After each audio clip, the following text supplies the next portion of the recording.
ئێوارەتان باش بنەرانی عزیزی پێشەنگ تیڤ. من بنار مستەفام و خۆشحاڵم بۆ چوارشەمەیەک تر دێمە وڵاتان بۆ پێشکەشکردنی پەخشی ڕاستەوخۆی بەرنامەکانی پێشەنگ تیڤ. عزیزان بەرنامەکانی ئەمڕۆمان 1 تەمموزی 2026 لادوتەوە پێکاتوە ئەیش دوو گەرمترین تەوەری ئەمڕۆی کۆمەڵگەی کوردستان و هەڕەمی عێراقیش سەرەتا کەیسی گەندەڵی یان ئەو هەڵمەتی کە عەلی زەیدی بۆ ڕوبەڕووبوونەوەی گەندەڵی بەڕێی خستووە کە دەستگیرکردنی چەندین ئەندام پەرلەمانی لێکەوتووەتەوە تەوەری یەکەمی ئەمڕۆمان دەبێت و هەروەها سەبارەت بەم کەیسەی عەبدولەتیف سەلەفیش و بڕیارەکەی ئەنجومەنی باڵای خوێندن تەوەری دووەمی ئەمڕۆمان دەبێت. ئێوەش دەتوانن با پرسیار و سەرنج و تێبینیەکانتان بەشداری بکەن و ئەوانەی لە کۆمنت دەیخەنە بۆ ئاڕاستەی میوانانی بەرنامەکانی دەکەین. بەڵام هەر لە ئێستاوە دوو ئاگاداری نوێی پێشەنگیریدا ڕاگەێنین. یەکەمیان ماڵپەڕی پێشەنگ تیڤ پێشەنگtv.com دەست بە کار بووە، دەتوانن لەوێەوە هەم پرسە ڤیدیۆکان هەم بەرنامەکانی ڕابردوو هەم کلیکی ڕاستەوخۆ بۆ بەرنامە ڕاستەوخۆکان و هەروەها بڵۆگی بەڕێوەبەر و چەندین بابەتی تر لە ماڵپەڕەدا ببینن و لە ئایندەیەکی نزیکیشدا پەخشی ڕاستەوخۆکانمان و بەرنامەی تریش لە تیکتۆکی پێشەنگ تیڤەوە دەبینین. با هیوای بەشداری چالاکانتان لەو کەناڵانەشدا هەر وەکو تاوەکو ئێستا. بەڵام بۆ بەرنامە سەرنج ڕاکێشەکانی ئەمڕۆمان لەگەڵمان بن.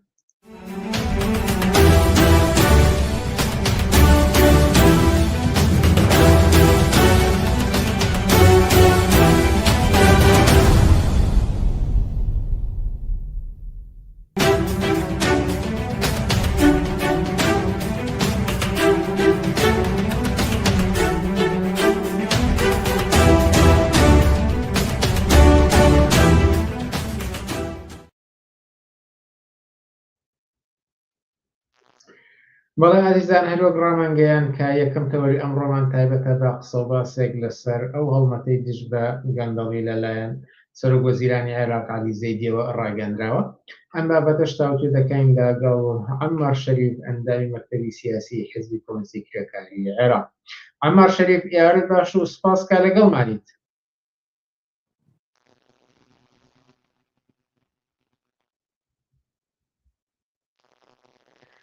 عەمار گوێت لە دەنگمانە؟ باز دەکەم ئەوڕێ بنە بەس شتێک هەمووێ هینێک بڵێم مەکتەب سیاسی نییە کۆمیتەی مرکەزی باڵی گوێم لێ ببوورە لەسەرەکەمان ئەم حەملەی کە عەلی زەیدی ڕاگەیاندووە بەرامبەر بە گوێت لێمە دژ بە گەندەڵی بەڵێ گوێم لە دەنگە. ئەمە پرسم کە بەڕاستی ئامانجەکانی نەهێشتنی گەندەڵیە لە عێراق و دەتوانێت گەندەڵی لە عێراقا بنبڕ بکات؟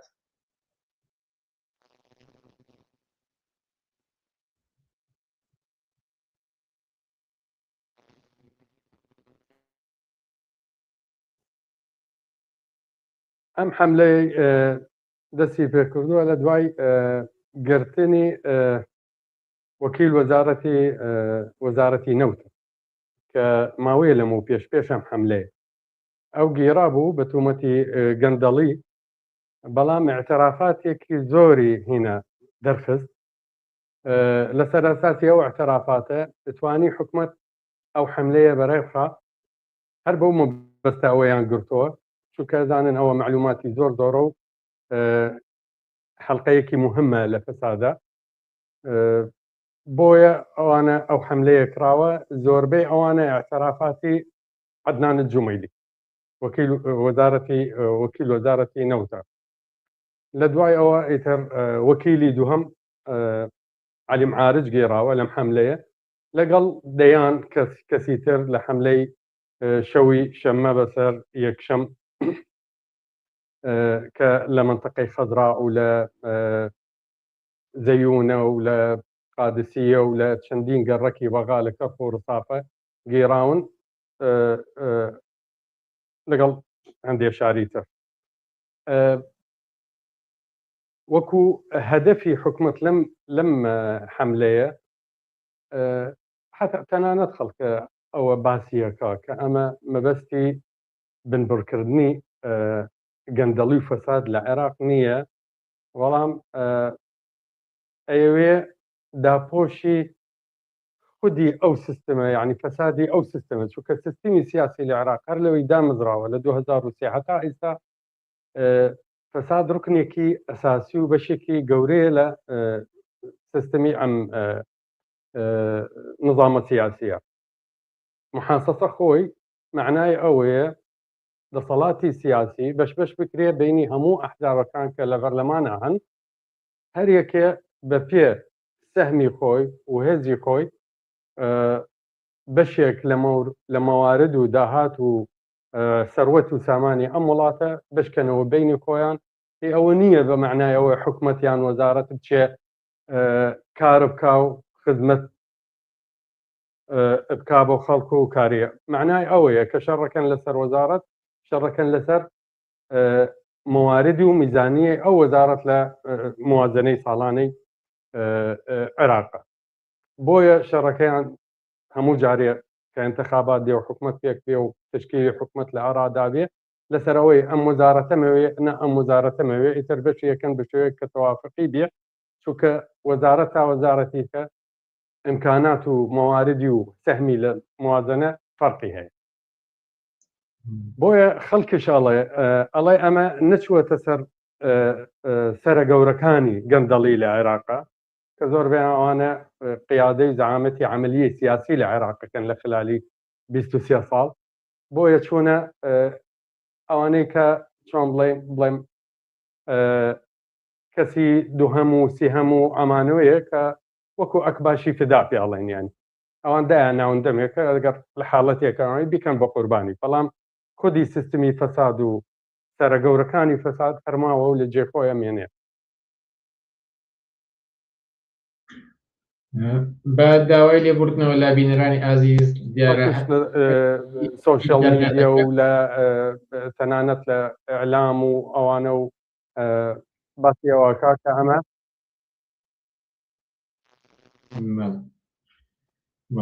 ببوورن بینەرانی ئازیز پەیوەندیەکەمان چەند سانیەکی پێچێ لە بەغا دیارە کێشەی ئینتەرنێت بڕێک هەیە لاوازە بۆیە پێی ئەچێ هەتا وەکو بەنگەکە هەگاتی وادارین تەحملمانکەن دواتر کە بەجیان چاوپێکەوتانەدانین ئەم قەبعانەی لێلا دەبین ئەوەش هەر پرسیاری من بوو ئەم مارکە بۆچی ئەگەر قەرارە بەرامبەر گەندەڵی حەملە بکرێت بۆچی سەرە گەورەکانی دەرەجە یەکەکان لە مالیکی و سوودانی و کاظمی و حەکیم و هەروەها ئەوانەی کە کوردەکان کە لە حکوومەتی عێراقدا هەن و بوون و پەرلەمانتارن وەزیر و هەتا وەکو دوایی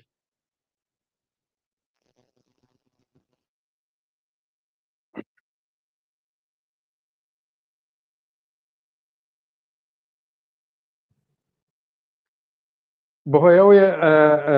وەکوتم ئەوە نەچووە ئەو حملەیە نەچووە و ناچێ سەرە گەورانە و زعامەتی فەساد و زعامی سیاسی لە عێراقە لەبەرەوەی خودی ئەوانە سەرپەرشتی ئەو حملەیەکەن و خودی زەیدی عەلی زەیدی سەرۆک وەزیران عەلی زەیدی ئەوە مرەشەحی خۆیانە و خۆیان هێناویانە ئەسڵان دەورێکی سیاسی بە قووەتی نەبوو پێشووتر ئەوە مرەشەحی خۆیانە ئەمان ئەم حملەیەکەن بەشێکی لە ئاڵوگۆڕی منتەقە و عێراق لەم ماوەی ئەخێرا وای لێ هاتووە کە ئەبێ جۆرێک جواب بدەن بە هەندێک شت بەبێ ئەوەی مەسالیح خۆیان تەسیر لەسەر مەسالیح خۆیان بکە وەکو ئەوەی ناڕەزایەتی خەڵک زۆر بە تایبەت بەرامبەر گەندەڵی بەرامبەر بێخەدەماتی بێکارەبایی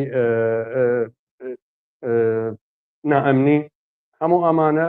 خەڵکوای لێ کردووە لە خەڵک تەنانەت چەندین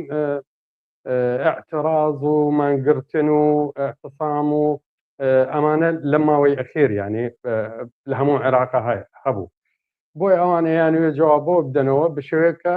قوربانیەک بدەن لەوانەی کە دەرەجەی دووهەم و دەرەجەی سێهەم و ئینەوە لە مەسئول و ئیداری و ئەمانە بەڵام خودی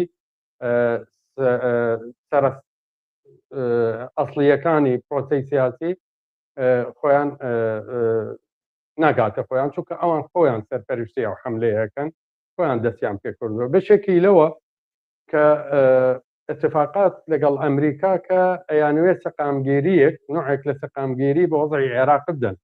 چونکە ئەمریکا تاقی کردوتەوە و بەشێکی گەورە لە ئێدارەی ترامپ قەناعەتیان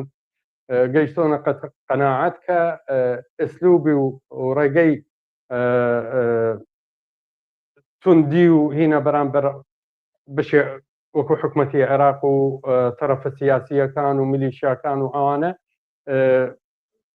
سەرکەوتوونە بۆیە ئێستا ئەیانەوێت طرفێکی سەرەکی یان مجموعەی طرفی سەرەکی بیانکەنە مەسئولی ئەو عەمەلیە کە مەصالح ئەمریکا بەرێتە پێشەوە ئەوەش پێویستی بە جۆرەیەک لە سەقامگیری و توندکردەوەی دەسەڵاتی خۆیان پتەوکردنی دەسەڵاتی خۆیان ئەوەشیان پێشوەتر تاقییان کردوتەوە لە سووریایە تەنانەت کەسێکیان هێناوە لە سووریا و مجموعەی گروپیان هێنا لە سووریا خۆیان بە ڕواڵم لە حاڵەتی شەڕ بوون لەگەڵیان و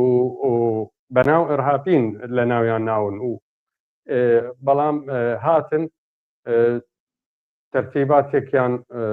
داناوە و جێبەجێیان کردووە لە سووریا دەستیان خستۆتە دەستی تورکیا و ئەم پرۆسەیە جێبەجێیان کرد تەنانەت حەملەیان کرد بەسەر کوردەکان ویان بۆی جۆرێک لە تەثبیتی حکومەتی تازەی سووریا بکەن و خۆی ببێتە نوێنەری خۆیان و وەکیلی خۆیان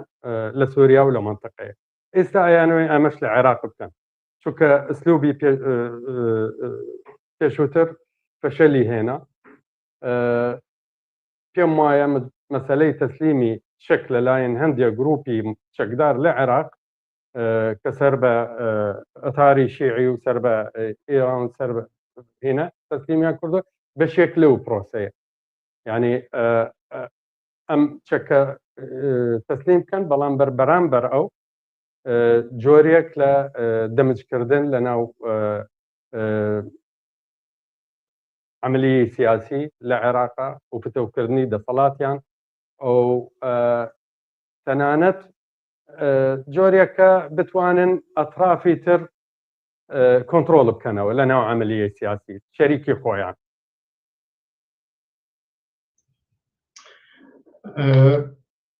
ئەگەر سربەخۆ لە ئامانجی ئەم حەملەیە هەر بەڕاستی لە حکوومەتێکی وەک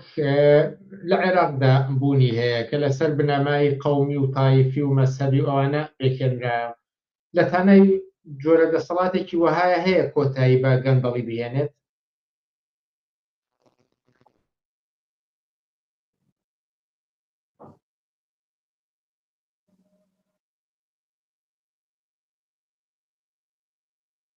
ئەفۆ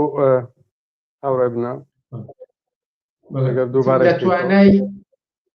لە توانای دەسەڵات و حکوومەتێکی وەک عێراق کە لەسەر بنەمای قەومی و تایفی و میلیشیا و مەسەبی و ئەمانە دامەزراوە ئەم جۆرە دەسەڵاتدارانە توانان هەیە گەندەڵی بنبڕکەن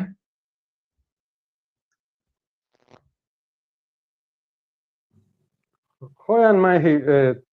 تەشەکردنی گەندەڵی لە عێراق لە خلالی ئەم دوو دەیەی ڕابردووە هەتا ئیستا مەسەلەی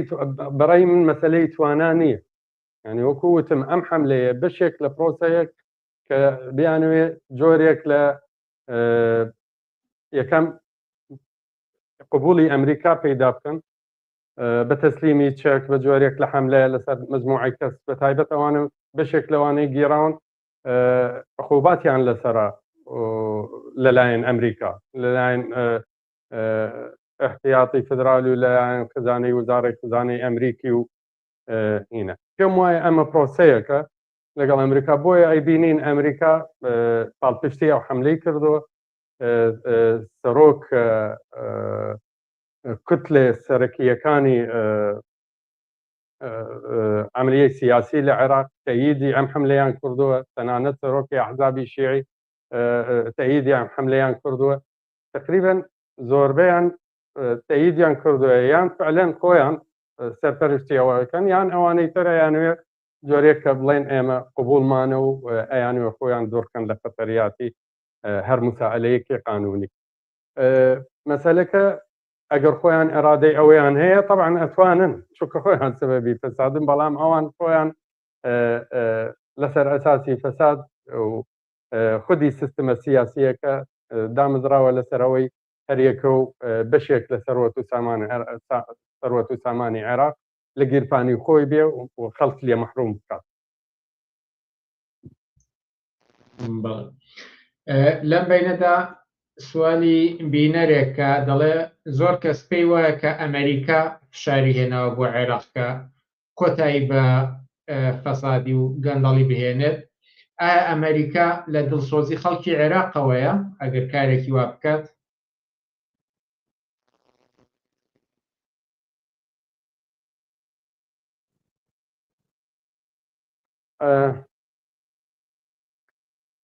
ئەمریکا لە دڵسۆزی خەڵکی عێراق ئەوە ناکا بەڵام وەکو وتم ئەوێ جۆرێک لە سەقامگیری بدا بە حکومت بەرامبەر مجموعی اتفاقات کە بێتە جۆرێک لە وەکالەت بۆ سیاسەتی ئەمریکا یان حفظی مەصالحی ئەمریکا بکات و تۆزە دوور بێت نەک بچرێ علاقاتی لەگەڵ ئێران بەڵام تۆزە کەم ڕەنگ بێت لەگەڵ حفظی مەصالح تهدیداتی مسلحی چەکدارەکان و گرۆپە چەکدار بەرامبەر مەصالحی ئەمریکا قەواعدی سەفارە و قونسڵیە و ئەمانوێنەوە ضامن بێت کە دووبارە نەبێتەوە. لەبەر ئەوە ئەمریکا بۆیە ئەمریکا بەشێک لەم حملەیە نەک بەس خۆی فەساد مجموعەیە کووتم پرۆسەیەکە هەیە لە ئارادایە ئەمریکا پێشووتر مانگ و نوێیە لەم و پێش مجموعەی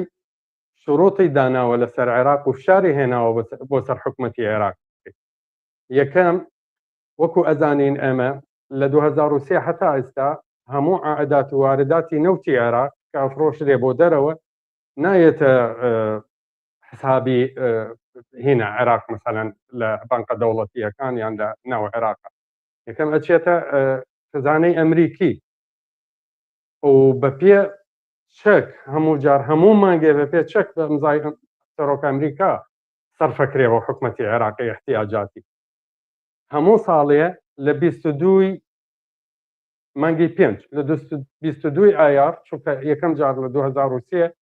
ئاوا دەرچووە ئەو بریارە لە ئەمریکا هەموو ساڵێ تازە ئەکرێتەوە بە ئەمری تەنفیزی لەلایەن سەرۆکی ئەمریکا ئەم بریارە تازە ئەکرێتەوە کە کۆنتترۆلی وارداتی نەوتی عێراق خۆشمانەزانین زۆربەی داهات و مەواردی خەزینەی عێراق خۆی لە نەوتا دێت بۆیە تهدیدیان کردووە ئەم جارە ماگونوێ لەم پێش دوو مانگ لەم و پێش بەڕستمی تهدیدیان کردووە کە ڕاجێریە ئیتر پارە نادرێ بە عێراق لە عائداتی نەوتە یعنی معنای هینە هەموو وارداتی مالی ئەوەستێ هی نەوت عێراق نەوتە فرۆشیە بەڵام پارەکەی چێ بۆ ئەمریکا ئامادە نییە ئیتر پارە بدا بە عێراق پارەی نەوتە ڕادەست ناکات بە عێراق ئەمە یەکەم دووهەم تهدیدی دووهەم ڕاگررتنی مساعداتی ئەمنی وەکو مساعداتی ئەمنی وەکو مساعداتی استخباری مساعداتی چەک تەقەمەنی غیر الآخری مساعداتی ئەمنی هەموو ئەم دوو تهدیدە وای لێ کردووە کە حکومەت ئەزانی ئەوروپیە یانی نەک حکومەتە هەموو سیستمەکە چێتە ژێر خەتەرەوە کە پارەی بۆ نایە پارەی نەوتەکەی بۆ نایە ڕاگررتنی مساعداتی ئەمنی جۆرێک لە ڕەنگی سەوزە بۆ ئەطرافی تر لەوانەیە بۆ داعش لەوانەیە بۆ هەر لاینێکی تر کە بتوانێت هێرش بکاتە سەر عێراق ئەگەر مساعداتی ئەمنی ڕاگرێ لەگەڵ مەسەلەی وارداتی داهاتی نەوتە نایدا بە عێراق ئەمەش خەتەریاتی زۆر گەورە لەسەر خودی حکومت و لەسەر معیشت و هەموو سیستمی اقتصاد و سیاسی لە عێراق وەستێ بۆیە چەکەکەیان بەشێک لە گروپە چەکدارەکان چکەکەیان تەسلیم کردووە دوایی ئەو حملەیە بەسەر مجموعەی مەسئولی ئیداری و سیاسی لە عێراقا کە دوو ڕۆژ لەمە پێش دەستی پێ کردووە فعلەن لەژێر تهدیدی ئەمریکایە ئەم هەنگاوانە لەلایەن حکومەت هەم تەسلیمی چەک لەلایەن هەندێک گروپی چەکدار هەم حملەی با بڵێن چۆن بڵێ مکافحەی فەساد وەکو وتم لە پێشاوە پرۆسەیەکە ئەمریکا فەرزی کردووە حکوومەت ئەوێ خۆی متابقت کا لەگەڵ ئەو پرۆسەیە زۆر شت لە دەست نەیە بەڵام پاڵپشتی ئەمریکا بۆ لای خۆی کەسب بکاتەوە. ئەم حملەیە لای خەڵکی چی جۆرە بۆ چوونێکی دروست کردووە؟ ئایا تەوەهومی دروست کردووە چاوەڕوانی لەلایەن خەڵکیەوە هەیە یان چ جۆرە ڕەتفعلێک هەبووە لەلایەن خەڵکی عێراق؟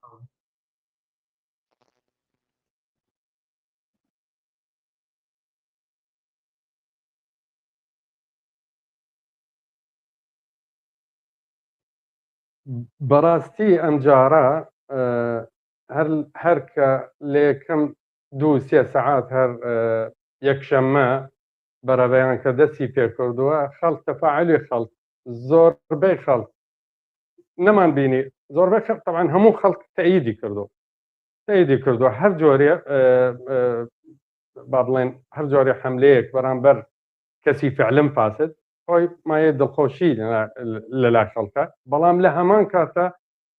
خەڵک نیشانی ئەوەدا کە هوشیارەیەکی بەرزی هەیە بەرامبەر وەضع تێگەیشتووە لە وەضعی سیاسی عێراق و لە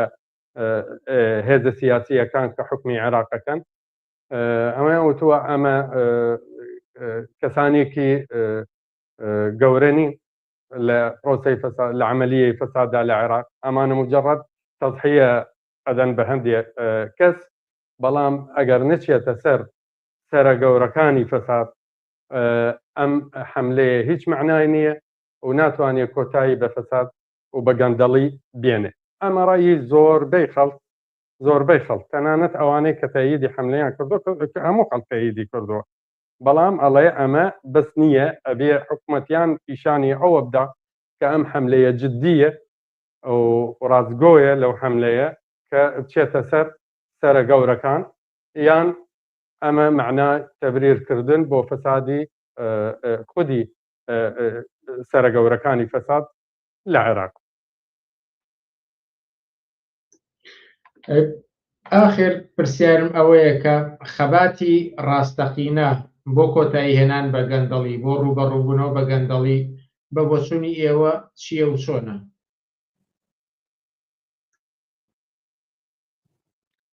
زۆر باشە من پێش ئەو حەزەکەم ئشارە بۆ بکەم یعنی حکوومەت مجموعی هەدەفی هەیە ئەو یەکەم کە توڕەیی خەڵک و ناڕزایەتی خەڵک تۆزە انتصاص بکاتەوە ئەوە لایەکی تر ئەوێت تەهیلی ئەو حکومەیە تازە بکە حکومە ئێتاری شیعی بەتایبەت لەگەڵ فشارەکانی ئەمریکا و ئاڵوگۆڕی منتەقە تەهیلی ئەو حکومەتە تازەیە. سێهەم ئەوێ منظومەی فەساد وەکو باسم کرد منظومەی فەساد و زەعامەی گەورەی فەسادی فعلی تەغتیە بکە و دایپۆشێ لەسەریان. دووهەم بەرنامەی حکومی کە ڕایگەیاندووە عەلی زەیدی بەرنامەیەکی دژی خەڵکیە لە ڕووی اقتصادیەوە بەتایبەت تەنانەت هێرشی کردوتەوە سەر هەندێ امتیازات و مەکاسب و زەماناتی ئیجتماعی لە عێراق هەبوو دەیان ساڵ ئەو امتیازاتە و ئەم مەکاسبە هەبوو ناوی ناوە ئەمە ئیشتراکیەت و ئیترکاتی نەماوە و ئەبی ئەمە بچینە سیستمی بازاری ئازاد و ئالەمانەیە. طبعا ڕەتفعلی خەڵکش زۆر هەبوو بەرامبەر ئەو ئێعلانە. ئەمەش ئەیەوێ ئەم بەرنامەیە بەم حملەی بەناو دژی فەساد ئەو بەرنامەیە جێبەجێ بکات. بۆیە ئەم حملەیە وەکو وتمان کۆتایی بە گەندەڵی لە عێراق نایێنێ هێزی فعلی و واقعی و حەقیقی کە ئەتوانێ بنبڕی گەندەڵی گەورە و ڕزێ لە عێراق بکە هێزی خەڵکش لە 2011 حتا ئێستا دەیان و سەدان و ناڕزایەتی هەیە و تەنانەت ئینتفاضەی ئۆکتۆبەری 2019 بەشێک گەورەی مەطلەبی خەڵک و ئەترازیان بەرامبەر گەندەڵی ئەمە قەزیەکی زۆر گەورەیە، زۆر مهمە، بەشێکی ئەوەی حکومت چووەتە سەری کە ئەوێ ئەمتساسی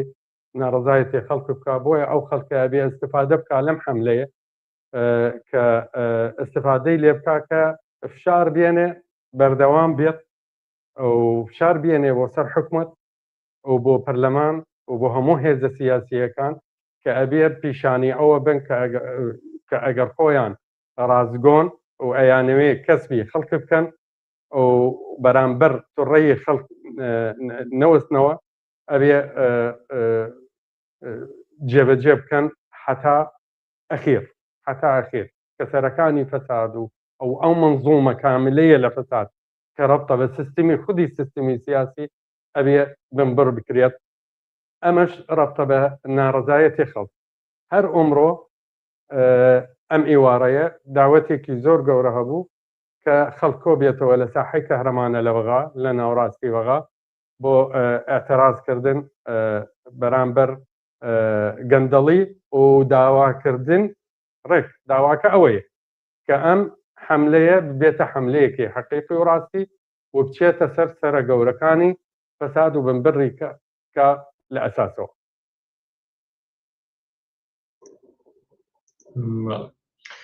عەمەر شەریف زۆر سپاس لە بەرنامەکانی ئەمشەی پێشەنگ تیڤیدا ئامادە بوون. سپاس بۆ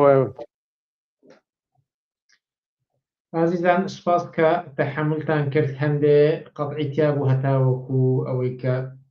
یان بۆشاییەکی ئیتیا بوو دیارە پەیوەندی ئینتەرنێتی لە بەغداد بڕێک لاوازە.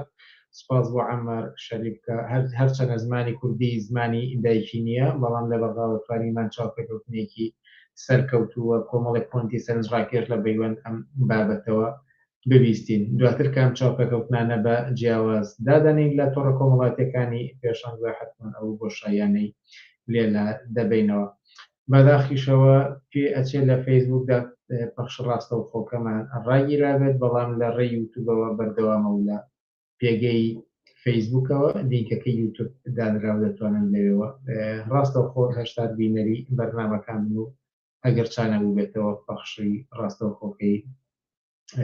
فەیسبوک.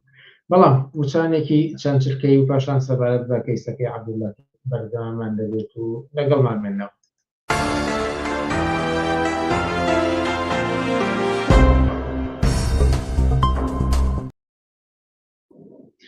بەڵێ بینەرانی عەزیز، بەردەوام لەسەر پێشکەشکردنی بەرنامەکانمان و ئەم کەیسەی عەبدوڵلەتیف سەلەفی زۆر لایەنە، زۆر هەمەلایەنە لە چەند گۆشەنیگا و چەند بابەتی بەشبەشی جیاوازی تیاتوانین قسەی لەسەر بکەین. بۆیە بە شێوەیەکی گشتی ئەم ماشێتەمان بۆ داناوە چەند کۆپی لێ دەبێتەوە و هەتاوەکو بڕیارەکەی ئەمڕۆی وەزارەتی خوێندنی باڵای کوردستان و ڕوونکردنەوەکە عەبدوڵلەتیف بەدوایە هەوڵەدەین بەپێی ئەو کاتی کە لە بەردەستماندا زۆرترین بەشی لێ تاوتێ بکەین لەگەڵ ئیبراهیم حوسێن کە ئێستا لەگەڵماندا. ئیبراهیم حوسێن، ئێوارەت باش و سپاس کە لەگەڵمانیت. ئێوارەی تۆش باش و سڵاو ڕەزم هەیە بۆ گوێگران و بیسەرانی تەلەڤیزیۆنی پیشەنگ. زۆر سپاس. سەرەتا بۆ چوونی ئەو بیستم کە ئەمەی کە ڕوویە لە یەک هەفتەی ڕابردووە بڵاوبوونەوەی دەنگەکان و ئەو هێنان و بردنەی کە بوو، ئەوەی کە هەنێ ئەیوت ئەمە پیلانە، هەنێ ئەیوت ئەمە بۆشکاندنە، هەنێ ئەیوت ئەمە سەرنجام کەشف بوو. ئێوە چۆنی ئەبینن ئەگەر قسەیەکی گشتی لەسەر ئەم ڕووداوانە و ئەم کەیسەی یەک هەفتەی ڕابردوو بکەن، بەچی ناوی دەبن؟ زۆر سپاس هاوڕێ بنار، دووبارە دەستخۆشیتان لێکم، سپاسان دەکەم بۆ ئەو بانگێشتە. ئەگەر تەسویرێکی گشتی دیمەنێکی گشتی لەو باسە بخەینە ڕوو، ئەمە چە ڕووداوێکە، بۆچی ئێستا ئەم ڕووداوە لە کوردستانە بەم شێوەیە کاردانەوەی خۆڵقاندووە، ئەوە بۆچی ئاوا بۆتە جێگەی مشت و مڕ و دیبێتێکی ئاوها گەورە لە کۆمەڵگای کوردستانە. ئەوە سەرباری هەر تەفسیر و لێکدانەوەیە بۆی دەکرێت، هەر پاساوێک کە بۆی دەهێنرێتەوە، بەڵام واقعەتێکی گەورەتری ئیجتیماعی، ئاڵوگۆڕێکی گەورەی ئیجتیماعی لە کوردستانە پیشانەدا، لە وجودی خەڵکی کوردستانە پیشانەدا کە ئێمە بە ئاسانی هەستی پێ دەکەین مەسەلەکەوەیە کە بزوتنەوەی ئیسلامی سیاسی بە هەموو باڵەکانیەوە ئێستا کەوتۆتە تنگانەیەکی گەورە بە شێوەیە کە ئیتر هەموو کەس دەتوانێت هەستی پێ بکات ئەو بزوتنەوەی لە تنگانەیەکی گەورەدایە فەزاحەتەکانی ئەو فەزاحەتەکانی وردەوردە خەریکە ئاشکرا دەبێت ئەو فەزاحەتانەی ئاشکرا دەبێت ئەو تنگانە گەورەیە کە ئێستا تی کەوتۆ نیشانەی ئەوەیە کە ئەو بزوتنەوەی کەوتۆتە چ جێژاوێکی گەورە لە تاریخی سیاسی و اجتماعی کوردستانی ئەمڕۆیە ئەمە ئەوەی کە ئێستا ئەیبینین ئەو فەزاحەتێکی ئێستا ئەیبینین گۆشەیەکە نوکی چێوێکە لەو فەساد و فەزاحەتەی کە ئەو بزوتنەوە سیاسیە تۆڕەکانی سەر بۆ بزوتنەوە سیاسیە بانکخواز و مەلاو ئاخوند دەستیان تایدا هەبووە پیشانی ئەدات کە ئەو کۆمەلگایە بەڕاستی ئەگەر ئازاد بێت ئەگەر دەرفەتێکی هەبێت ئەگەر دەستکراوە بێت ئەو فەزاحەت و فەسادە ئەخلاقی و ئەو تاوان و دەستدرێژیەی کە هەموو ڕۆژێک کە ئەم بزوتنەوەانە تۆڕەکانی سەر بە بزوتنەوەیە مەلاو بانکخواز و ئاخوندی سەر بە بزوتنەوەی دژی خەڵک دژی مەدەنیەت دژی ژن دژی منداڵ پیادەی دەکەن قبوڵ ناکات هەر ئەوەی کە ئێستا لە کوردستانە بەم شێوەیە خەڵک لیان هاتوۆتە دەنگ و بەو شێوەیە کۆمەلگا لە دژیان هەستاوە و بەو شێوەیە کەوتونەتە پەلەقاژە نیشانەی ئەوەیە کە ئەو کۆمەلگایە هەر کاتێک تۆزێک دەست و باڵی بکرێتەوە تۆزێک نەفەسی بێتەوە بەر حیسابی هەموو ئەو فەزاحەت و فەساد و تاوانە ڕەشانەی کە ئەو بزوتنەوەی لە دژی ئازادی خوازی لە دژی مەدەنیەت لە دژی سکولاریزم لە دژی حرمەتی ژن لە دژی حرمەت و کەرامەتی منداڵ پیادەی کردووە دەکەوێتە دەخەنە بەردەم لێپرسینەوە و لێپرسینەوەیان لەگەڵ دەکرێت ئەوەی کە ئێستا لە کوردستان هەیە بە کورتێکی ڕادگرم ئێوە باز لە بزوتنەوەیکی فراوانترەکەن قسە لەسەر یەک تاک یەک کەس نییە نانا بەی شێوە قسە لەسەر یەک کەس نییە ئەگەر بێت و هەموو ئەو کەیسانەی کە ئەو بزوتنەوەی دەتوانرێت پێتاوانبار بکرێ یەکە بە یەکە لە فەزایەکی ئازاددا خەڵکی کرێکار و زەحمەت چێژ مەدەنیەتی کۆمەلگا بتوانێت بیخاتە ڕووە بتوانێت دادپرسیان لەسەر بکات تاقییانێ دەرناچێت هەمویان دەکەونە بەردەم دادخوازیەکی گەورەی سیاسی ئیجتیماعی ئەخلاقی و سەرنجام قانونیشەوە هەر هەمویان کەیسی قانونی و ئەخلاقی و ئیجتیماعی زۆر گەورەن داپۆشینی نیوەی کچی داماوی ئەو کۆمەلگایە بە حجاب هێشتا نازانێت ژیان چییە هێشتا نازانێت ئازادی چییە هێشتا نازانێت هیچ خێرەی لە خۆی نەدیوە شعور و کەرامەتی ڕوشێنراوە وەکو ئار پێناسەکراوە کە دەبێت دا بپۆشرێ هەزاران مناڵی خێزانی داماوی ئەو کۆمەلگایە ئەو بەشەریەتە کۆمەلگای کوردستانەوە حاصل ڕاو دەکرێن وەکوونێکی ڕاو دەکرێن هەموو ئەوانە تاک بە تاچی ئەمانە هەمووی کەیسی گەوری سیاسی و ئەخلاقی و اجتماعی زۆر گەورن کە ئەگەر بەشەر ڕۆژێک ئازاد بێت یان حتا گەر دەوڵەتێکی تاڕادەیەک ئازاد هەبێت قانونێکی تاڕادەیەک پابەند بێت بە پیادەکردنی قانونێکی تاڕادەیەک متمەدنانە هەموو ئەوانە دەبێت لە ڕۆژێکە بە حسابی ئەوانە بە خەڵک بدەن و وەڵامی ئەو هەموو تاوان و جنایەت و دەستکاریکردنە ئەخلاقیە کە کردویانە دەبێت حسابی ئەوانە بدەنەوە بە خەڵک ئێستاوی کە دەبینن بەرحاڵ گۆشەیەکە گۆشەیەکی بچووکە لەو لێپرسینەوەیە تەسەوڕ کە ئەگەر خەڵکی کوردستان ژنی کوردستان لاوی کوردستان مەدەنیەتی کوردستان بەو وەزعە داماویەی کە ئێستا تێدایە ئەوەندە توانیوێتی ئەو بزوتنەوەی بخاتە پای لێپرسینەوەیکی بەو شێوەیە ئەگەر دەوڵەتێکی فعلەن ئازاد لەو ناوچەیەدا هەبێت کە پابەند بێ بەلانی کەمی ئەرکەکانی خۆی بۆ پاراستنی حرمەتی بەشەر حرمەتی ژن حرمەتی منداڵ هەروەکو باسم کرد چیان لە لێپرسینەوە نەجاتیان دەبێت هیچیان لە عەبدولەتیف سەلەفیەوە بگرێت تا ئەگاتە عەبدولواحیدیان تا ئەگاتە هەرمانخوازێکیان بڕۆ جوان لێ بگرێ. هەر ئێستا بە سراحەت بەبێ پەردە قسەی وا دەکەن کە بەشەری ئاسایی ڕووی نییە لە هیچ مەزلیسێکا بیکە، ڕۆژانە لە مزگەوتەکان بڕۆن گوێ بگرن چۆن هانی توند و تیژی دەدەن، چۆن هانی کەڕاهیەت و ڕقلەیەک بوونەوە ئەدەن، چۆن چ فەسادێک خەریکن دەبەنە ناو شعور و ئەخلاقیاتی خەڵکی ئەو کۆمەلگا. بەڵام ئەوان بەرحاڵ لە سەردەمێکە ئەو کارە دەکەن یان لەسەر ئەو کارە بەردەوامن کە خۆشبەختانە ئاڵوگۆڕێکی ئیجابی لە شعور و وشیاری خەڵکی متمەدنی کوردستانە ڕووی داوە کە ئەوانەیان بەسەردا تێناپەڕێت. بەڵام ئەم کەیسە کە هەر لە سەرەتاوە کە بڵاو بووەوە عەبدولەتیف تەنیا نەبوو، پشتیوانێکی زۆری بوو، هەر سەرەتا کۆمەڵی مەلای زۆر چوونە پشتیەوە و پشتیوانیان کرد لێرە و لەوێ بەشێک لە دەسەڵاتداران ئەگەر ڕاستەو خۆش نەبێ ناڕاستەوە خۆیان بە بێدەنگی جۆرێک لە پشتیوانی بەجیا لەوەی کە هەندێک کەسی تریش لە تۆڕە کۆمەڵاتیەکان و هەتا ئاستی هونەرمەند و ئەمانە و تەنانەت باز لە ژیری دەستکرد دەکرا، باز لە پیلان دەکرا، باز لە مەهێرشێکی بەرنامەدا ڕێژە و هەتا وەکو دوای ئەمەیان تەعبیر لە چیەکا بە بۆ چوونی تۆ؟ بەڵێ تەبیعیە ئەو بەشە لە کۆمەڵگای کوردستان هەمووی تەبیعیە لە بەرامبەر ئەو کاردانەوە گەورەی کە بەشی متمەدنی خەڵکی کوردستان لە خۆی نیشان دەدات بێت دیفاع لە خۆی بکات، پاسا و بەهانە بۆ ئەو فەساد و فەزاحەتی خۆیان بێنەوە. تەبیعیە کێشمەکێشێکی کۆمەڵایەتی لە ئارادایە، پێکدادانێکی کۆمەڵایەتی لە بینی ئەو هێزە کۆنەپەرستانە ئەو هێزە کۆنەپەرستانە بە هەموو باڵەکانیەوە بە مەلا و ئاخوندی و بە بانخوازیەوە حتا بە خودی ئەو دەسەڵاتی کە بە شێوەیەک لە شێوەکان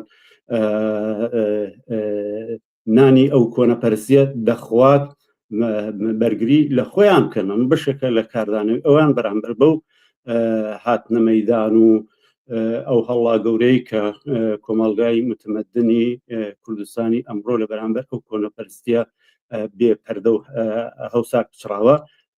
لە خۆی نیشان داوە. ئەوە پیشانی ئەدا کە ئەمانە هەمویان قاچیان لەو زەلکاوە، لەو فەسادە ئەخلاقیە، لەو فەحشا گەورەیە کە ئێستا لەسەری دەلەوەڕێن و نانی لێ دەخۆن بەرگری لە خۆیان بکەن. تەمان ئەوان بەرگری لە خۆیانەکەن، بەڵام پێما بێ مەدەنیەتی ئەمڕۆی کۆمەڵگای کوردستان ئەو بێداربوونەوە گەورەی کە لە ویژدان و وشیاری خەڵکی کرێکار و زەحمەتکێش و ژون و لا و ئازادی خوازی ئەو کۆمەلگایە تا ئەو حەدەی کە ئێستا پێک هاتووە ئەو جۆرە بەڵگە و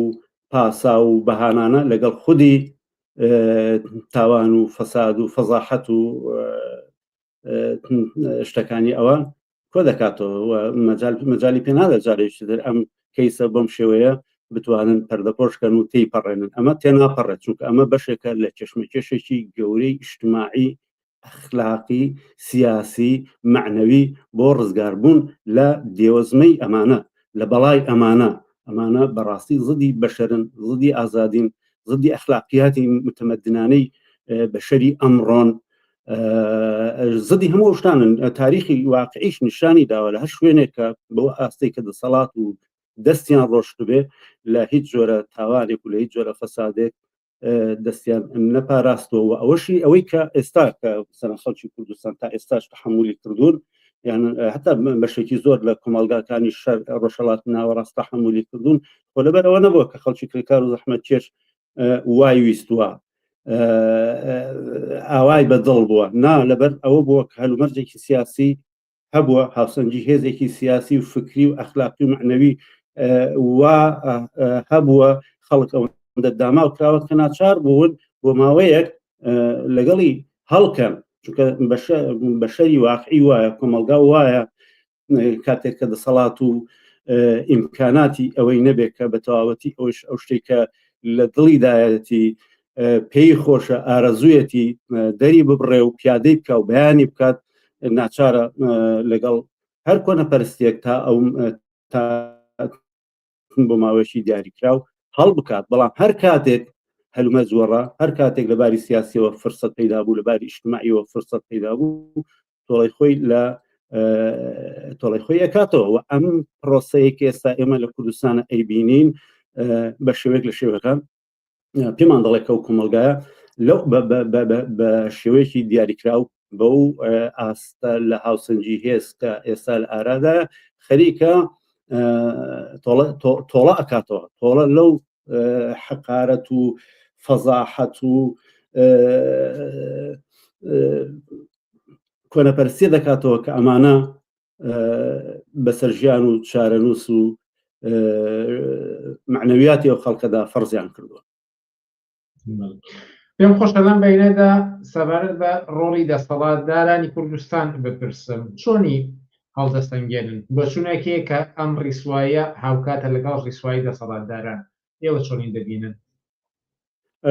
ئەبێ بزانین ئێستا کوردستان لە دەستی چێدایە ئێستا کوردستان بە شێوەی واقعی لە دەستی دوو بزوتنەوەدایە یەکێکیان بزوتنەوەی بۆژوازی ناسیۆنالیستی کوردە قەومپەرستی کوردە ئەوەی تریشیان لە خوارەوە بزوتنەوەی ئیسلامی سیاسی ئەم دوو بزوتنەوەیە نان لێک وەردەگرن و نان بێکتر بە قەرز دەدەن بۆیە هەردووشیان لە خۆڵقاندنی ئەو سفرەی با بڵین بەدبەختی و داماویە ئەخلاقی سیاسی ئیجتماعی کە بەسەر کۆمەلگایەدا فەرزیان کردووە تێیدا شەریکن بۆیە تەبیعیە کە لەم چوارچێوەیەدا بە شێوەیەک هەوڵ بدەن کە ئەم تۆفانە کە ئێستا دروست بووە تێیپەڕێنن ئەو کارە دەکەن تا چەند دەتوانن حاصل شانی خۆیان لەژێر ئەو شار و زەختەکە مەدەنیەتی کوردستان کۆمەلگای کوردستان مەدەنیەت و ئازادیخوازی کۆمەلگای کوردستان ئێستا دروستی کردووە و هەستی پێدەکرێت چۆن دەتوانن تێیپەڕێنن باسێکی جددیە بەڵام هەر ئەمڕۆ هەر ئێستا پرسیارێکی جددی ئەوەیە کە ئەگەر ئەم دەسەڵاتی ئەمڕۆی کوردستان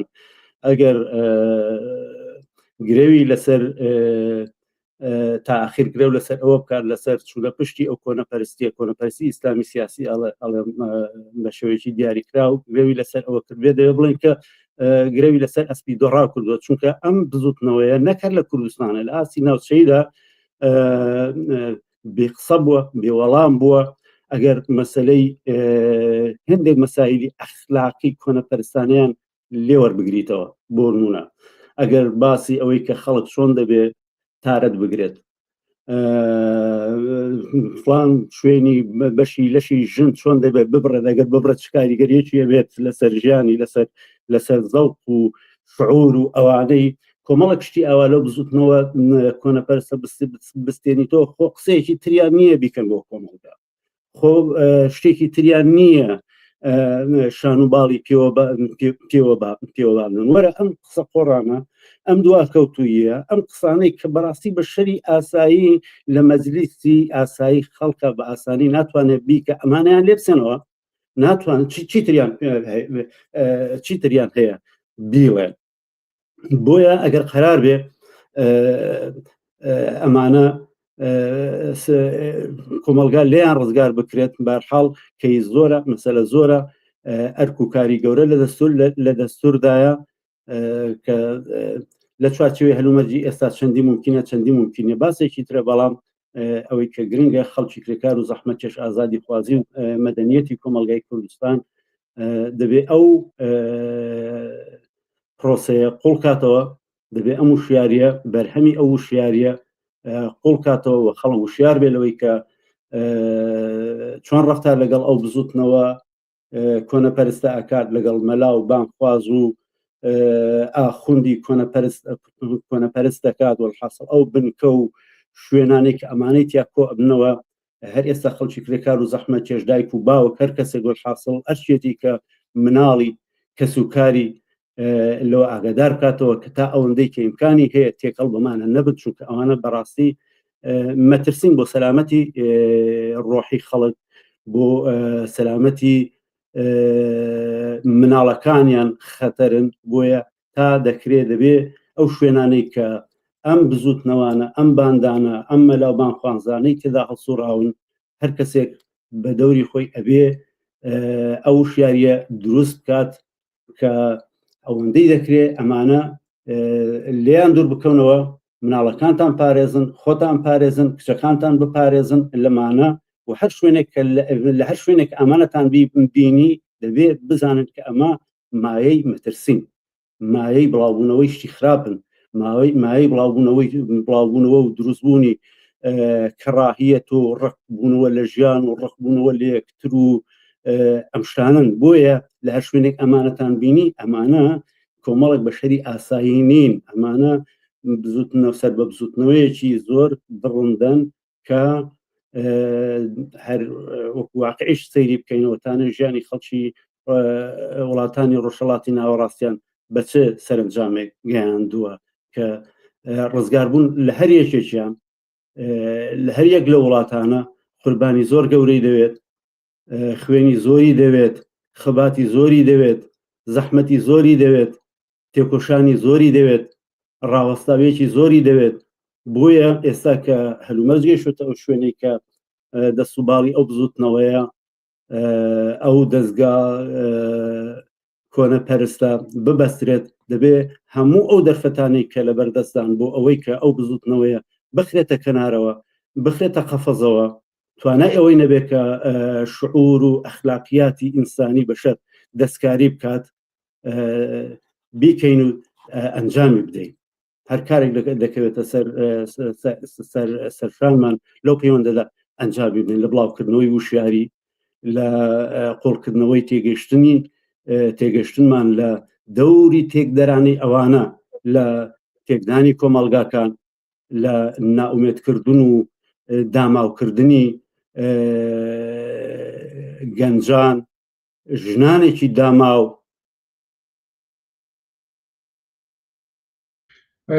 ئەمڕۆ کایمان چاوپێکەوتنە ئەنجامەدەین. هەر ئەمڕۆ وەزارەتی خوێندنی باڵا بڕیارێکی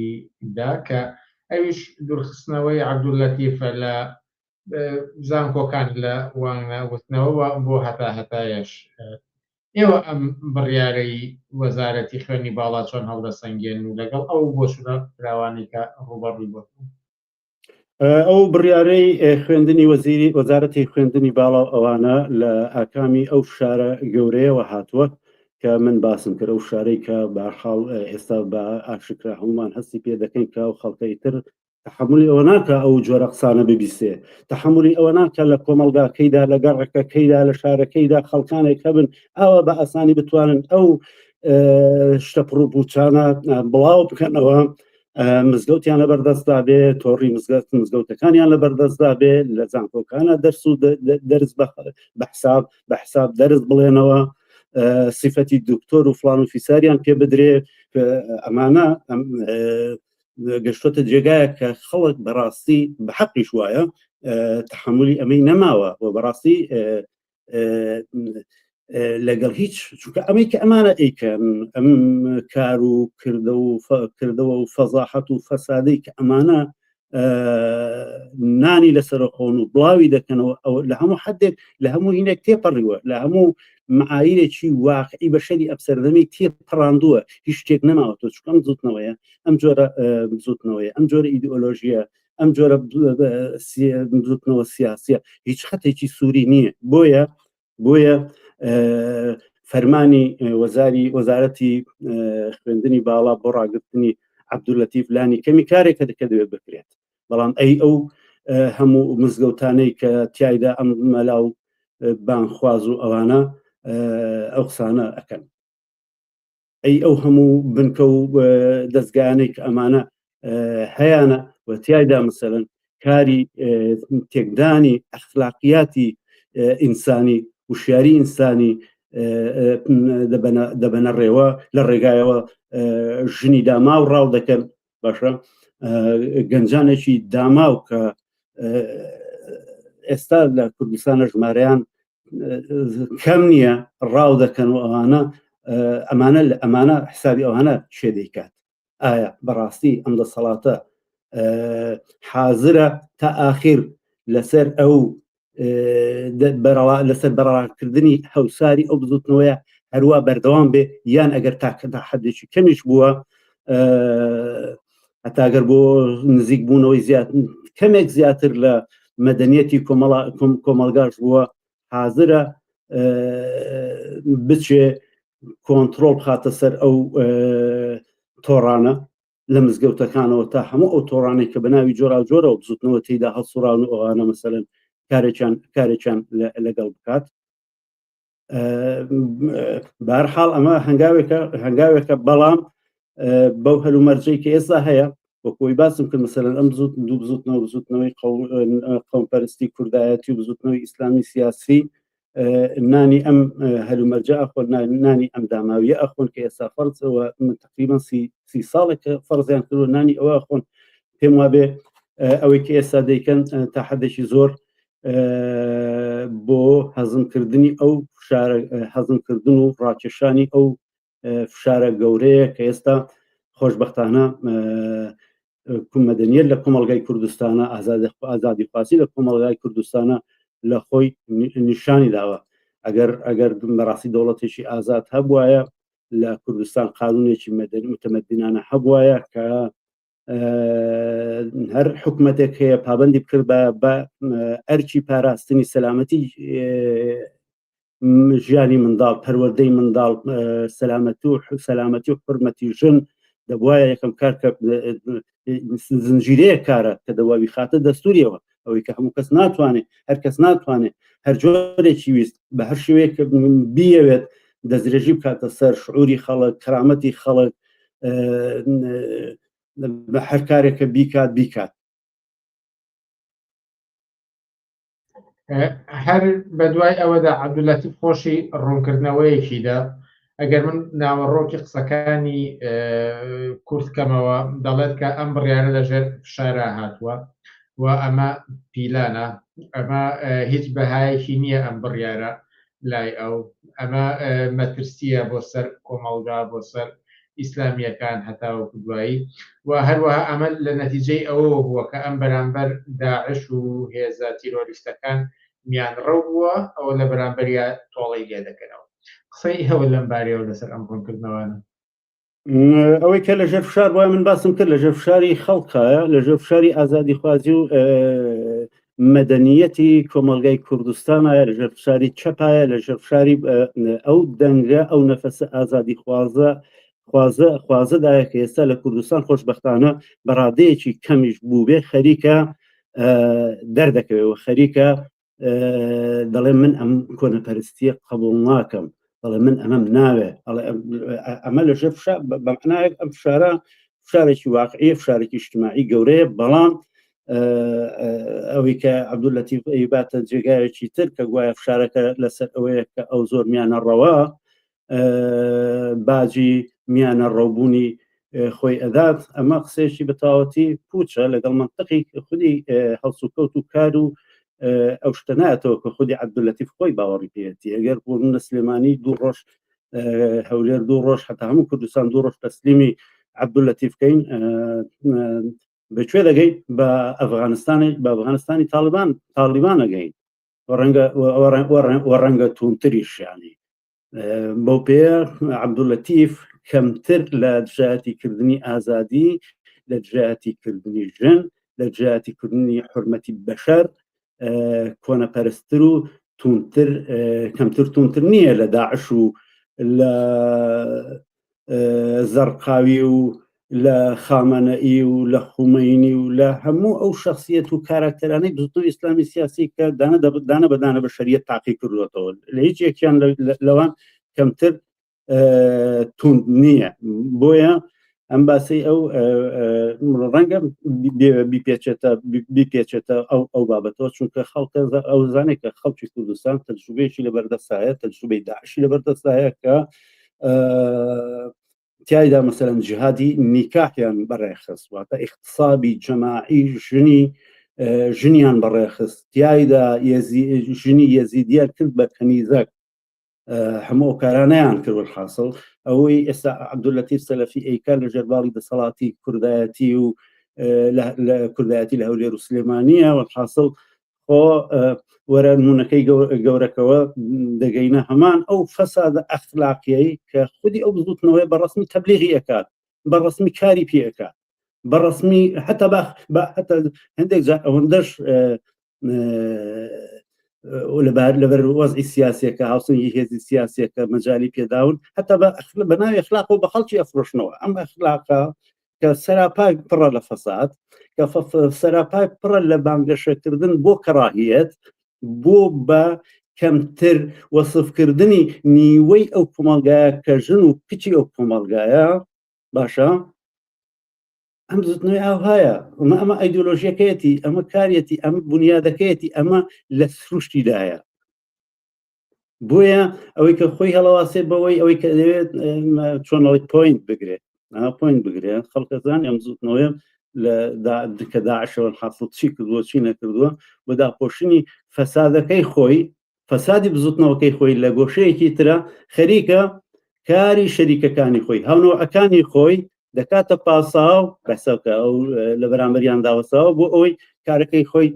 بخاتە ژێر بەڕەو ئەم تۆفانە کە ئێستا لە کوردستانە یەخی پێگرتوون تێپەڕێن بەڵام تێناپەڕێ بۆ بەم ئاسانیە تێناپەڕێ تۆ تەسەوڕ کە ئەگەر لە ئێران ئەوانە کەوچی ڕۆدا تۆ تەسەوڕ کە ئەگەر فەزای مەدەنیەت لە کوردستان و عێراق بکرێتەوە چیتر ڕۆئەدا ئەو هەموو تاوانانەی کە ئێستا گۆشەیەکی دەرکەوتووە دانە بەدانی دێتە سەرەوە دەزانن کە ئەمانە بکەون ئەگەر ئەو بزوتنەوەیە بکەوێ لەو پشتەوە فەسادێک هەیە تاوانی ئەوەندە گەورە هەیە کە وەکو باسم کرد دانە بەدانیان قابلی ئەوەن بخرێنە بەردەم مسائلەی قانونی لێپرسینەوەی قانونی لێپرسینەوەی اجتماعی حتا لێپرسینەوەی ئەخلاقی زۆر تاوانی زۆر گەورەیان هەر بەڕاستی یعنی بزوتنەوەیکی ئاوا کە ئەو هەموو تاوان و جینایەتی لە دەستوردایە بزوتنەوەیکی ئاوا کە بە ڕسمی ئەڵێ بەشەرەکان وەکو یەک نین ژن عەبدە کەمە کەمترە عەقڵی کەمترە مناڵ وەکو کۆیلە و وەکو کەنیزەک معاملە دەکات مناڵی 12-15 ساڵ و کەمتریش ئەخاتە ژێر چادرەوە لەبەرەوەی ژنە بە ئاری ئەزانێت دەرکەوێ ئەوانە ئەم بزوتنەوەیە بەڕاستی ئەگەر بەشەریەت دەست و باڵی بکرێتەوە دەبێت کۆنتترۆل بکرێت هەر بە معنای کلمە دەبێت کۆنتترۆل بکرێت دەبێت هەموو بنگاکانی ئەو بزوتنەوە سیاسیە بمعنى كنترول بكري ناڵن دەبێت هنا قەدەغە بکرێت حتا ئەگەر مثلا قەدەغەکردنیش بێ ئەگەر بزوتنەوە گەیشتە ئەوەی کە بۆ من نازیزم فاشیزم وەختێک کە ئەڵێ ڕسمەن ڕای دەگەیەنێت کە بەشەرەکان جیاوازن قانونی بەشەریەت تەمەدونی بەشەر گەشتە جێگایەک بڵێ کاکە ئەوە ناتوانانی ئەوشانە بڵێ چکەن ناتوانانی بەم شێوەیە بەم سەراحەتە تۆ تەبلیغ بکەیت بانگەشە بۆ کەڕاهیەت بکەیت بانگەشە بۆ بکەیت کە بەشەرەکان بەتەبیعەت لەبەرەوەی سەر بە فلانشە لەبەرەوەی فلان جنسەکەی فلان شتێکی ترە نەوعێکی ترە باشە هەتا زۆر جار ئەمەش ناتوانانی ئەوە بکەیت هەتا زۆر جار ئەمانە بە عەدالەتی ئیسلامی باسەکەن بۆ پێڵێت کە ئێمە بۆیە حجاب پێویستە لەبەر ئەوەی بۆ عەفەتی ژنە تەسەوڕکە بۆ پاکیزەی ژنە بە معنایەک ئەڵێن ئێمە ژنمان داماو کردووە لەبەرەوەی زۆر احترامی ئەگرین ئیسلام دین ژنی داماو کردووە داماوی کردووە وەکو عار و عەیب ناساندوویەتی لەولاوە ئەڵێ ئەمە بۆ پاراستنی نەزاهەت و پاچی و شەرافەتی ژنە ئەو بزوتنەوەیە هەر بەڕاستی ئەو بزوتنەوەیە لانی کەمی کارێکە لەگەڵی ئەوە بکرێ ئەوەیە کە دەبێت کۆنتترۆل بکرێت دەبێت باخەمە دەبێت دەست و پێی ببەسترێت دەبێت وای لێ بکرێت کە ئەوەندە نەتوانێت زیان بە خەڵک بگەێنێ زیان بە سەعات بە خۆشبەختی بە شەر بگەێنێ زیان بە شعور و ئەحساسی شەریفی ئینسانەکان مرۆڤەکان بگەێنێ ئەمە پێویستی بە بزوتنەوەیکی گەورە هەیە پێویستی بە ڕادیکالیزمێکی گەورە هەیە پێویستی بە کەسانێکی ڕادیکاڵ هەیە لەو سەردەمەدا بزوتنەوەیکی ڕادیکاڵی گەورە هەیە لەو سەردەمەدا بتوانێت ئەو بزوتنەوانە کۆنتترۆل بکات ئەوەی کە یەشێتی و پارتی بەم کۆنەپەرستی کە تیا ئەژین و بەو کۆنەپەرستی کە بۆتە سەرچاوی نان پەیداکردنیان ئەو کاریان لە دەست بێ چاوەڕوانیەکی دوورە بەڵام کۆمەلگای کوردستان و مەدەنیەت بە هەر حدێک دەستی بکرێتەوە ئەو کاردانەوەکانی لە بەرامبەر ئەو فەزاحەت و فەسادە چه فەساد و فەزاحەتی بزوتنەوەی ئیسلامی سیاسی و تۆڕەکانی چه فەساد و فەزاحەتی بزوتنەوەی قەومی دەسەڵاتداری بۆژوازی کورد ئەمانە هەمووی مەسەلە و کەیسی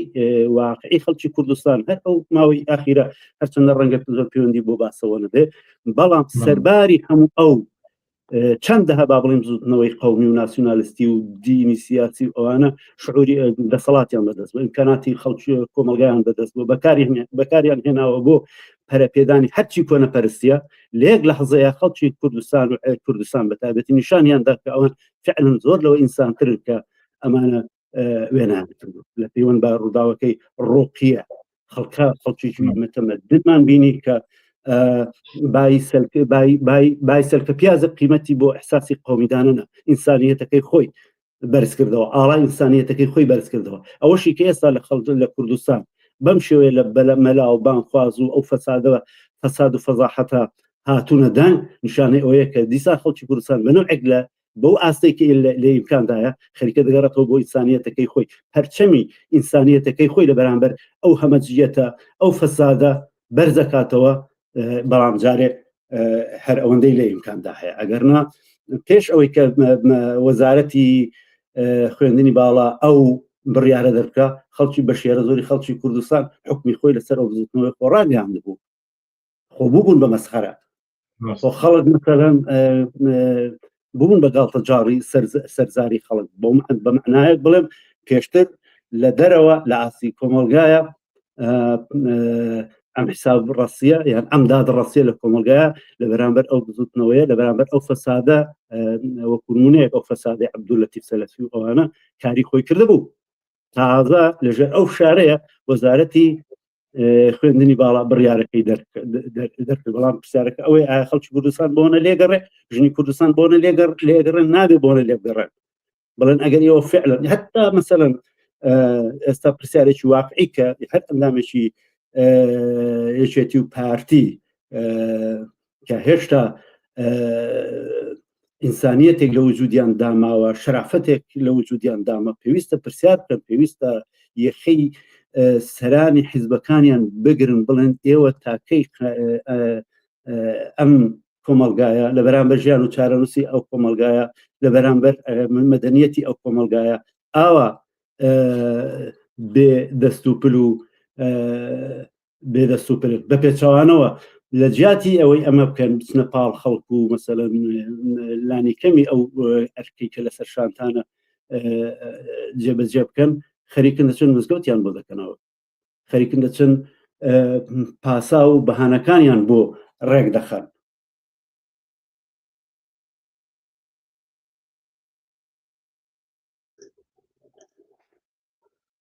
بەداخەوە کاتپان تێپەڕاندەوە بابەتە ئەهێنێ قسەی زۆر زیاتریشی لەسەر پلێ و زۆر گۆشەمیگە و بابەتی جیاوازەوە، بەڵام ڕەنگە بۆ بەرنامەکانی داهاتووتر. لێرەدا ئیبراهیم حوسێن زۆر سپاس لە بەرنامەکانی ئەم شەوی پێشەنگ تیڤیدا ئامادە بوون. زۆر سپاسانەکەم و ماندوونەوەن. ئازیزان سپاس کە ئێوەش بینەرمان بوون. جارێکتر بۆ بیرتان بهێنینەوە کە سایتی پێشەنگ تیڤی دەست بە کار بووە و ئەو ئەدرەسی کە لێرەدا دەبینن پێشەنگتیڤی.com ئێستا کار دەکات و لەوێ دەتوانن گورتە ڤیدیۆکان دوایین بەرنامە لە کاتی بەرنامە ڕاستەوخۆکەدا هەمووی کلیکی تایبەتی خۆی هەیە و دەتوانن بیان بینن. هەروەها خۆشم وەکو بەڕێوەبەر لێ بڵۆکی تایبەتیم هەیە و لەسەر هەندێک بابەتی کە لە پێشەنگ تیڤی تاوتێ دەکرێن قسەی خۆمی لەبارەوە دەکەم لەگەڵ زۆر شتی تریش.